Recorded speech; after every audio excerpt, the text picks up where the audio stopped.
You'll never find better than me. She said it with the kind of confidence that didn't ask for a response. Like it was the final line of a play, and the curtain would fall right after.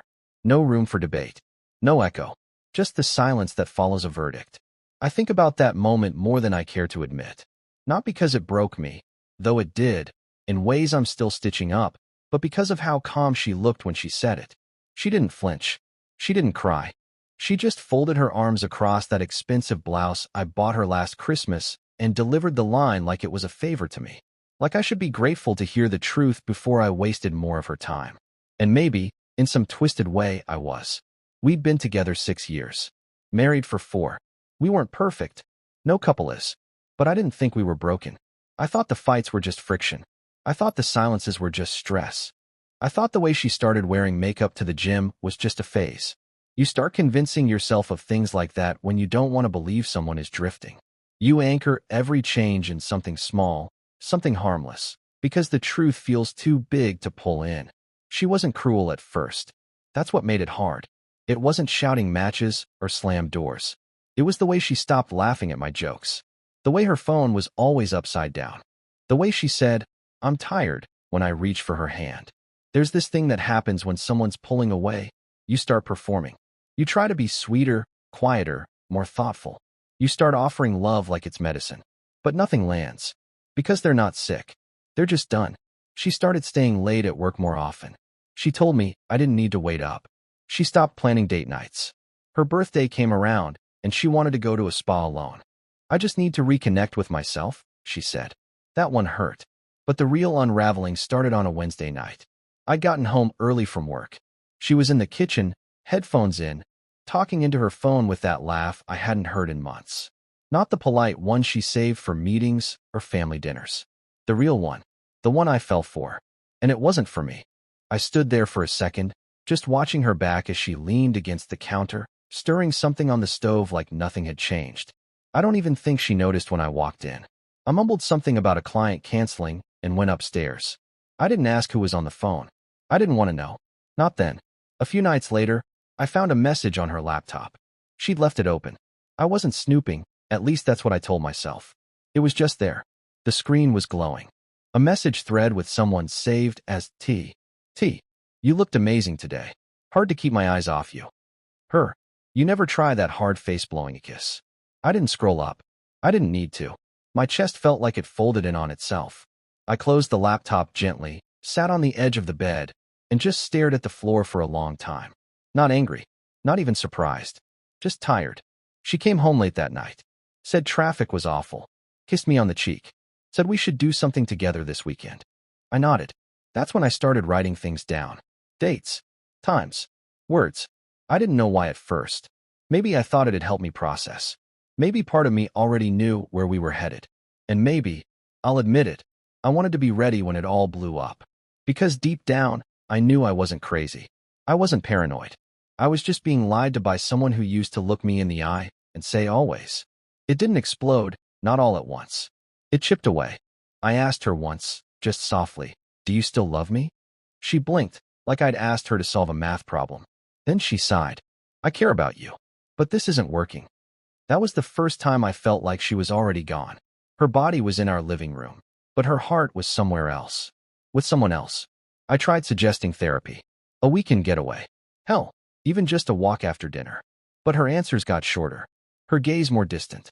Until one night, during a quiet dinner at home, she looked up from her plate and said the line, "You'll never find better than me." I laughed. I actually laughed.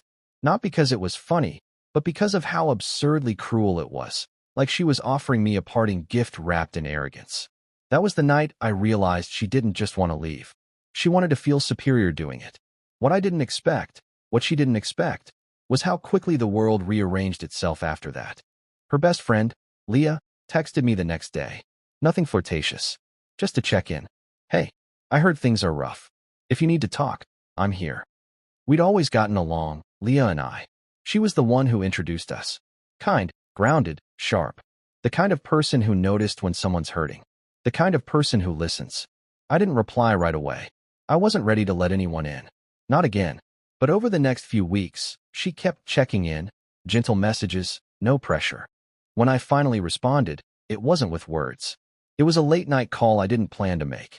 She picked up on the second ring. "Hey," she said. Her voice was soft, like she'd been waiting for that call, but didn't want me to feel it. And somehow, just hearing her voice made it real.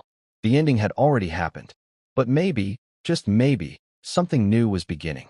That first call with Leah was only 22 minutes long. I know because I looked afterward. Not because the number mattered, but because it felt like a strange milestone. Like the first time you go for a walk after being sick and realize you're finally breathing again. We didn't talk about the betrayal right away. She didn't ask for details. She just asked how I was sleeping, how I was eating, how I was doing, in that quiet, serious way that made it feel like the answer actually mattered. And for the first time in weeks, I didn't give some autopilot response. "I'm not okay," I said. She was silent for a second. Then, "I didn't think you would be." There was no pity in her voice, just presence. And that's what got me. I didn't need someone to fix it. I just needed someone to sit with it. Our conversations became a rhythm. Late-night phone calls, voice notes on hard days, the occasional meme when she sensed I needed to smile. There were boundaries. She was careful, always careful. "I'm not trying to get in the middle of anything," she said once. "I just think you deserve to feel seen." I hadn't realized how long it had been since I did. Meanwhile, things at home were turning mechanical. We were living under the same roof, but she'd started sleeping in the guest room. Said it was just for space, but we both knew the truth was louder than that. We barely spoke. When we did, it was about logistics, mail, bills, who was taking the dog to the vet. She kept texting T, assuming I didn't know. I never confronted her. I didn't need to. The affair had already drained the life from our marriage, but what came after, that disdain, that's what really ended it. It's hard to describe, but when someone looks at you like you're beneath them, like they've outgrown you, it leaves a different kind of bruise. It's quieter, but it lingers. One night, about a month after You'll Never Find Better, I came home to find her dressed up, heels, makeup, the same perfume she used to wear for our anniversaries. She didn't even look at me when she walked out the door. I didn't ask where she was going. I just stood there, hand on the banister, staring at the spot where we used to keep our wedding photo. She'd taken it down a week earlier. Said it didn't match the aesthetic. That night, Leah called again. I didn't even say hello. I just sighed into the phone, and she answered with, "She's out again, isn't she?" It should have felt invasive, but it didn't. It felt like someone turning on a light in a dark room I'd been pretending wasn't empty. "I think it's time," I said. "For what?" "For me to leave. Or ask her to. But one of us needs to go." Leah didn't rush to agree. She paused. Let the words sit there like they mattered. "I think that's brave," she said finally. "And overdue." The next morning, I asked my wife for a divorce. She didn't flinch, just nodded. "Do you want to sell the house or buy me out?" she asked. It felt like negotiating a car lease. Not the end of a marriage. Not the unraveling of years. No apology. No remorse. No tears. Just the same cold distance she'd been practicing for months. Maybe years. We separated within weeks. It was civil. Clean. That was her style. Keep everything tidy on the outside, no matter what's rotting underneath. She got the car. I got the dog. The house went on the market. I signed the last paper with a pen she'd bought me for our anniversary 3 years prior. The irony didn't escape me. "You'll never find better than me." That line echoed again when I closed the door behind me for the last time. But this time, it didn't feel like a curse. It felt like a challenge. One I no longer believed was true. Leah and I didn't rush into anything. She gave me space. Months of it. Enough time to breathe, to fall apart, to rebuild. We stayed friends. Good friends. The kind that remember how you like your coffee and what song you hate on the radio. And then one night, maybe 9 months post-divorce, she kissed me. It wasn't dramatic. There wasn't music playing. Just her and me, on my couch, half watching some terrible documentary. "I'm sorry," she said immediately after. But I wasn't. I didn't speak. I just looked at her for a long time. Long enough for her to start pulling away. Then I took her hand. "I've been waiting for that," I said. She smiled, but it was a nervous smile. Like she wasn't sure if we'd crossed a line we could never return from. "I know how this looks," she said quietly. "But I swear, nothing happened before." "I know," I said. And I meant it. There's something about Leah that doesn't lie. Not just with words, but with presence. She never needed to tell me the truth. I could feel it. We kept it quiet for a while. Just for us. There was no grand announcement. No social media posts. Just long walks, quiet dinners, deep talks about the future neither of us thought we'd have again. I remember the moment I knew it was different. She was folding my laundry, unasked, and stopped to pull out a shirt with a small hole near the collar. "This one's had it," she said, holding it up. I told her it was from our honeymoon. I still wore it on bad days. She didn't laugh. She didn't mock me for being sentimental. She just kissed the shirt, gently, and folded it anyway.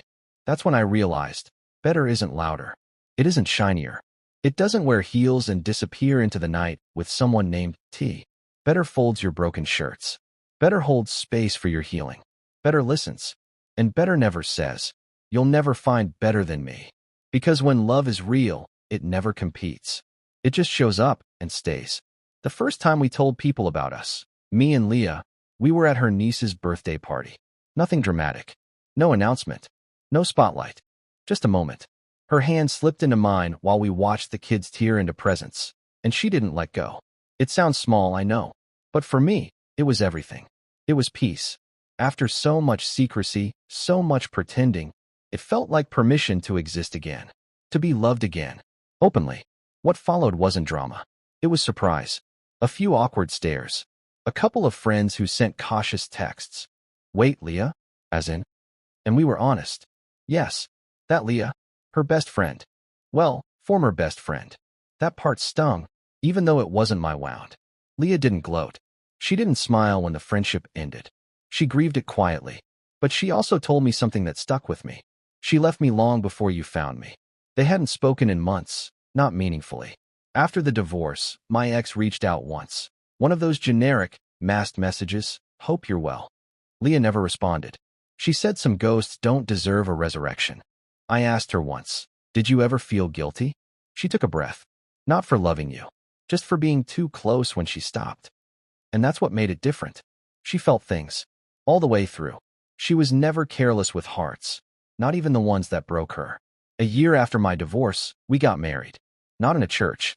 Not in some grand ballroom with chandeliers and matching napkins. Just a cliffside in Mendocino, a few dozen chairs, and vows we wrote ourselves. My mom cried during hers. Leah's brother cracked a joke halfway through mine. And when it came time for the "I do," I meant it more than I've ever meant anything in my life. I didn't say yes to perfection. I said yes to a woman who stood beside me through my worst and never once reached for the exit. I never expected what came next. 2 weeks after the wedding, my ex showed up. At my office. She'd never been there before, not even when we were married. She always said my world was too sterile, too boring. But there she was, standing in the lobby like a ghost that hadn't quite figured out it wasn't supposed to exist anymore. She looked unsure. Not the usual polished version of herself. No heels. Minimal makeup. Hair pulled back like she hadn't had time to try. "I heard you got married," she said. I didn't invite her to sit. She glanced around like she was looking for a piece of the man she used to know. "I guess you really did move on." There it was. Not an apology. Not regret. Just surprise. I nodded. "I did." She smiled, but it wasn't smug. It was the smile of someone realizing a door she always assumed would be open was gone now. "Bricked up. Painted over." "Is it serious?" she asked. I laughed, not out of cruelty, just disbelief. I married her. That's when she sat down. Not because I invited her to, but because her legs gave out just enough to make it awkward not to. I didn't think she trailed off. "What?" I asked softly. "Pick you," she said. That hit harder than I expected. And maybe she saw it. Maybe that was the last little barb she needed to throw before letting go. "She always said you were too nice," she continued. "Too stable." I smiled. Turns out, stable is what she was looking for. She nodded slowly, then stood again. "Well, congrats." And just like that, she walked out. No tears. No theatrics. Just an ending. And as I stood there, watching the glass doors close behind her, I realized something. She was right, in a way. I never did find someone better than her. I found someone different than her.